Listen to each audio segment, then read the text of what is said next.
Vamos entender uma coisa aqui. Nós temos um problema no Brasil, que eu acho que é um problema latente, é um problema de 100% do Brasil, que é um problema de segurança pública. Imagina, né? Tão segura lá em São Paulo. Pois é, se nem neste tema, que é um tema que afeta você todas as horas, em todos os dias da sua vida, a gente vê as pessoas com energia pra cobrar a galera de aumentar a legislação penal, ir pra cima e matar bandido mesmo, se você não tem isso, você imagina pra questões ainda mais técnicas da democracia, realmente não tem, cara. É um problema. Outra coisa, tá? Não vai dar. Outra coisa também, que é importante dizer, que eu acho que faz toda a diferença, né? Quando você fala de bet, quando você fala de situação econômica do Brasil, não dá pra você não entender o Brasil como um todo e entender que o problema de segurança pública nosso afeta diretamente a nossa economia. Afeta diretamente. Nós nunca vamos ter grandes investidores, nós nunca vamos ter um país próspero economicamente enquanto a gente tiver estes absurdos acontecendo. O cara tá dando um rolê de bicicleta ali, acho que foi no Parque do Povo, eu nem lembro agora. De repente o cara vai dar um tiro nele, sai fora e já era, velho. Como assim, cara? Como assim, bro? Num lugar, né, que você fala assim, pô, cara, aqui eu tô seguro, né, cara? Exatamente. E à luz do dia. Isso é também enxergar o Brasil a longo prazo, falar dessa forma que a gente tá falando, sem falsa indignação, falar, assim, calmamente, falar sério, que nós temos que normalizar a guerra contra o crime organizado. Não, contra o desorganizado também. É que o desorganizado, se você combate o crime organizado a ponto de dar exemplo, o desorganizado fala, cara, se os grandes estão... Eu não vou me meter a fazer merda. Porque a gente já tá em guerra com o crime organizado. Só que a gente ainda não assumiu. Os caras já estão avançando territórios. Esses dias, a gente tava no evento, eu até contei um caso. Houve um roubo de um departamento de polícia pelo crime organizado. Os caras foram lá dentro do departamento de polícia e roubaram aquele departamento de polícia. Você fala, por que eles fizeram isso? Existe uma coisa que só tinha ali dentro e eles precisaram se arriscar nesse nível pra... Não, é uma guerra também de propaganda, né? Vocês entendem muito disso. O que é o dinheiro? O dinheiro é uma instituição. O dinheiro é um sistema de crenças. Todo mundo acha que 10 reais vale 10 reais, não 10 reais passa a valer 10 reais. É a mesma coisa que está acontecendo com a instituição crime organizado. A polícia não é uma pessoa, a polícia não é um prédio. A polícia é uma instituição que está se enfraquecendo na cabeça das pessoas, enquanto a instituição crime organizado se fortalece na cabeça, principalmente do jovem periférico, como um meio de acesso a novinhas, a moto, carro, e não sei o que lá. Bom, eu quero uma novinha sentando em mim. Já sei, vou entrar para o crime organizado. Não, até mesmo esse relato que você falou, eu acho que transfere na cabeça da pessoa que, tipo assim, cara, se os caras estão invadindo a polícia, então nem é tão perigoso assim ficar contra a polícia. É uma grande propaganda. Então, eu acho que a gente tinha que fazer igual o Bukele fez em El Salvador. Nós vamos institucionalizar uma guerra contra o crime organizado, onde nós vamos construir um presídio igual o Secote. O cara vai dormir no concreto. Mas não tem com jeito travesseiro. Não tem, usa o próprio braço. É luz branca acesa 24 horas por dia. Não se apaga a luz no Secote. O teto da cela não é isso aqui. O teto da cela é uma grade com um policial em cima com um fuzil apontado pro cara. Todo mundo de bermudinha e camisetinha branca. Comida sem proteína, tá? É um pouquinho de arroz, um pouquinho de macarrão, 2 vezes por dia. É isso. Você vai tomar banho num tanquinho de concreto, você vai cagar numa privada pra todo mundo ver. É assim. E nós temos que... eu sou um bandido que eu tenho ali, 23 ocorrências de roubo de celular, de agressão à mulher, abandonei meu filho. Eu vou acabar vindo a óbito. Esse tem que ser o pensamento do brasileiro. Cara, não dá pra ser bandido no Brasil, porque ou você vai ser preso e vai ficar na cadeia, ou você vai morrer, né? Presídio no meio do nada, tá? Já acho absurdo aqui na Castelo tem um... Também acho, tem que ser no meio do nada. Até pra você isolar celular. Eu trabalho minha empresa era em Guarulhos, cara. Toda vez, cara, que eu ia pra São Paulo, né, que vários clientes, você passava lá um tempão sem sinal do celular, porque tinha um presídio lá do lado. Então, tem que isolar? Tem. Então, tirar o seu sinal do celular? Tem. Então, isola o presídio, cara. Vai lá, sei lá, vai num lugar central do Brasil, faz um puta de um complexo, onde o cara não vai ter nada além de mato em volta, e mete um secotezão lá, e é o seguinte, brother, a política do Brasil vai ser prendeu, matou, que é igual o Renan fala. Prendeu, matou. O que aconteceu? Como ele foi preso? E o outro, veio a óbito. O outro foi preso. O outro veio a óbito. E é isso. Sim. E é isso. Isso é pensar o Brasil a longo prazo. Isso é pegar e falar o seguinte, irmão, vamos meter o dedo da ferida, vamos falar. E outra coisa, por exemplo, vamos pegar a Amanda Vettorazzo. Amanda Vettorazzo, vereadora de São Paulo. Em menos de 4 meses de mandato, ela comprou uma briga com o crime organizado que nenhum desses bolsonaristas toscos, que são deputados federais, nem delegado Caveira, nem Paulo Bilinski, nem Farrur, nem a cacete A4, nenhum deles comprou com o Oruan, com um representante midiático do crime organizado. Ela fez um projeto que é o seguinte: prefeitura não vai contratar show com apologia ao crime. E eu ainda iria mais longe. Nós vamos ter que proibir liberdade de expressão, enfia no seu Você não vai poder cantar hino de Comando Vermelho. Ah, mas liberdade de expressão. Não tem liberdade de expressão. Você não tem liberdade de expressão no Brasil enquanto você tiver morrendo mais gente aqui do que em países em guerra. Então, não, você não pode cantar que você vai descer com várias titânio no pente e fazer um assalto na Avenida Brasil. Não, você não pode cantar isso. Ah, eu não posso pedir liberdade pro meu papai, que é o Marcinho. Não, você não pode. Você vai ser preso se você fizer isso. Então, quem é que comprou essa briga de verdade? A Amanda Vettorazzo, que é uma mulher de São Paulo, vereadora, que nem trata de matéria penal e foi ameaçada de ser estuprada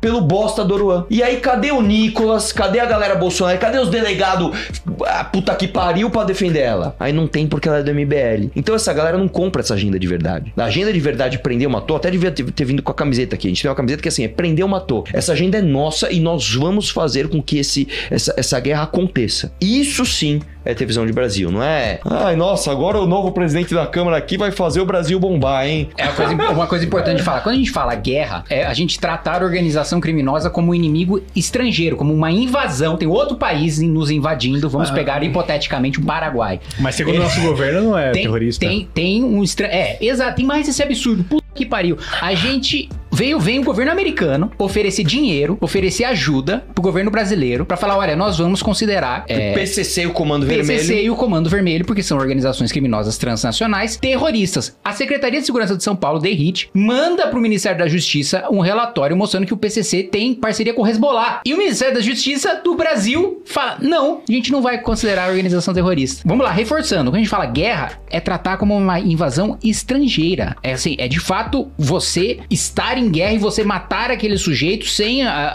o mesmo direito que um cidadão comum. Existe um instituto, um instrumento jurídico chamado direito penal do inimigo, que é justamente construído para você enfrentar organização criminosa. Olha, independentemente dos atos que você cometeu, a gente não vai analisar só os crimes que você cometeu, a gente vai analisar se você é faccionado ou se você não é faccionado. A partir do momento que você é um faccionado, você não tem os mesmos direitos pela lei, você não tem direito ao mesmo rito legal, às mesmas garantias que um cidadão comum. E você, dentro da regra do que o Arthur colocou, você vai morrer ou você vai ficar preso o resto da sua vida. E mais do que isso assim, teve isso, eu acho, pra mim, eu sinto que quando eu falo isso, as pessoas não têm o mesmo impacto do que eu tive quando eu li esse estudo. E, cara, um estudo feito, assim, 2023, pesquisador em economia do crime chamado Pérez Chiquida, mostrou que, assim, primeiro, a maior parte dos criminosos, diferente do discurso de esquerda, do pobre coitado, do fudido e tal, rouba por causa de ganho fácil, segundo eles próprios. 400 criminosos presos foram entrevistados e a maioria falou, eu fui pro crime por causa de ganho fácil. Sabe um dos top 5 razões? Eu queria viver uma aventura. Entra no que o Arthur falou da romantização, da idealização, de você ver, do cara crescer vendo o crime organizado como uma referência. Como se fosse assim, é o substituto do pai dele, a inspiração de vida dele é ver o cara do crime organizado. Estilo de vida. É o estilo de vida. E aí, quando a gente fala de prender e matar, 80% dos criminosos falam, se tivesse pena de morte e prisão perpétua, a gente não teria cometido crime. 80% dos criminosos, não é um acadêmico, não é a Secretaria de Segurança Pública, não é especialista, é o próprio cara falando. E você sabe qual que é o rendimento? Você tá falando de investimento aqui e tal. Sabe qual que é o rendimento líquido mensal médio de um bandido no estado de São Paulo? 40 mil reais por mês. Nossa. Limpo, porque o cara não vai pagar imposto no celular que ele roubou. Limpo, 40 mil reais por mês. E aí o cara tem 14, 15 passagens e só é preso quando ele comete um homicídio tão grotesco que ganha repercussão nacional. Aí vem o Lewandowski e fala, o judiciário solta porque a polícia prende mal. Cara, a polícia, ela só prende, polícia militar, só prende um cara que vai pra audiência de custódia em flagrante. Então, não é que a polícia, ela não tem escolha. Se o cara cometeu um crime em flagrante, é dever da polícia prender o cara. Não tem mais o que o cara fazer. É obrigação dele, senão o próprio policial comete crime. Então, cara, um negócio muito complexo e triste, porque, a vida já é mó dura, já é mó difícil, tem que trabalhar, tem que fazer um monte de coisa, né? Tem que ficar se preocupando com um vagabundo, tentando. Eu não sei se você viu aquele vídeo da menina falando, pelo amor de Deus, não leve, eu batalhei muito por isso. Exato. Porra, a menina vai ficar 9 meses pagando um negócio que o cara roubou. Não, a gente trabalhava ali na redondeza ali que vocês falaram ali do Parque do Povo, né? Do Parque do Povo ali e tudo mais, e a gente tá com o escritório lá agora, cara, e toda vez que a gente vai pra lá é uma apreensão que fala assim, cara, tá muito mais perigoso do que na época. E aumentou muito, acho que a região Faria Lima, ali, Pinheiros, é um dos, assim, que tem mais ocorrência de assalto, de coisa, a gente já viu relato de pessoa falando que tava almoçando e a galera invade o restaurante e passa sacola, põe aí, acabou. Cara, eu acho o seguinte, a partir do momento que a gente normalizou que existem territórios brasileiros que a polícia não entra, você normalizou que existe uma invasão estrangeira. Então, beleza, é como se a Venezuela invadisse pedaços do Rio de Janeiro e falou, aqui é Venezuela e da Venezuela. E aí nós temos ministros de Estado, você pega Aniele Franco, andando sem capacete dentro de uma comunidade, sorrindo e falando, aqui não se usa capacete. É como se... É exatamente isso. A lei não funciona aqui, gente. É como não, é de verdade. Não é que a lei não funciona, funciona a lei do Estado concorrente ao brasileiro. Tem um recorte geográfico onde dentro daquele território que está dentro da nossa Constituição, a Constituição não existe. Não, aqui é outra coisa. Cara, isso é uma ameaça de guerra, isso é uma ameaça estrangeira dentro... É uma ameaça estrangeira por brasileiros, entre aspas aqui. Sim. Você tem, de fato, domínio de territórios inteiros por crime organizado. E foi assim que El Salvador começou a degringolar. Pra você ter uma ideia, cara, em El Salvador, eles chegaram a ter 88% do seu território dominado pela criminalidade. E quando o Bukele falou o seguinte, agora nós vamos recuperar esses territórios, e isso é uma coisa importante de todo mundo entender, é uma guerra também midiática. O cara foi lá quebrar lápide com o número 18, que era da gangue lá 18. Aí você fala, por que? O cara já tá morto, é uma lápide. Não interessa. Cara, eu fiz isso, eu vi isso. Eu estava na Cracolândia um dia, filmando a Cracolândia. Você olha nas paredes, 1533. 1533, o que é 1533? É PCC. São as letras do PCC, né? O 15 é o P, o 33 é o C e o C. PCC. Cara, o que você tem que fazer? Você pichou 1533, você vai preso. Ah, mas você vai preso, cara. Porque se institucionalizou que você ter um símbolo de 1533 é uma proteção de uma instituição paralela ao Estado que nós temos hoje, constitucional. Então, nós temos que acabar com esse imaginário. É uma guerra completa, né? Você não pode, e de guerra de Ucrânia eu entendo, hein? Filho da puta! Você não pode ir na Rússia hoje com uma camiseta da Ucrânia. Pegou, hein? Você não pode ir pra Ucrânia hoje com uma camiseta da Rússia. Sim. Ah, mas é só a camiseta da... Não, você não, porque nós estamos em guerra com esses caras. Então, nós não podemos ter, num Estado que está em guerra com o crime organizado, artistas cantando o hino das facções pra crianças, velho. É uma guerra completa. Ou você assume a guerra e vai pra cima ou esquece. E aí nós temos aí um outro problema também. Deixa eu só colocar uma dentro nisso aí. Tanto é midiática e tanto o PCC entendeu a importância da guerra ser midiática que o Ministério Público de São Paulo, um pouco tempo atrás, estourou uma operação e prendeu. Ele descobriu o seguinte: primeiro, há muito tempo já o Ministério Público, a Secretaria de Segurança já sabe que tem a divisão das gravatas, que é advogado, promotor, juiz, cujo cursinho foi pago pelo PCC, que o cara passou no concurso sobre o escritório de advocacia, financiado pelo PCC, para defender o PCC. Tem a divisão dos jalecos, que é médico e enfermeiro, formado pelo PCC para atender o PCC, e descobriram a nova divisão recente, que é a divisão de ONG e de produção de filme para fazer a defesa do PCC, para destruir a reputação de juiz e de promotor e de policial que combate facção criminosa. A operação chama Grito Falso. E por quê? Porque o PCC,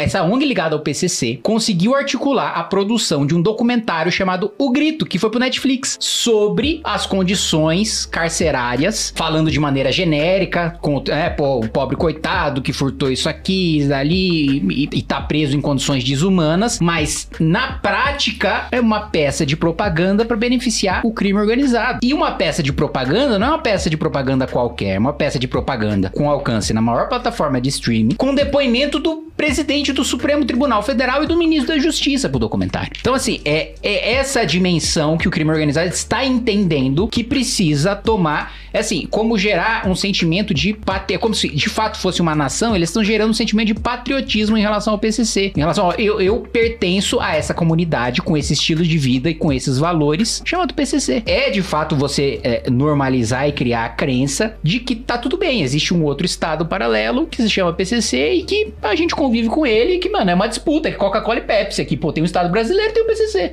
É triste, hein, cara? Esse negócio é meio... Porra, cara, a gente ia falar da Virgínia aqui, dar risada, os caras... Os caras querem falar de bandido. De showdown, né?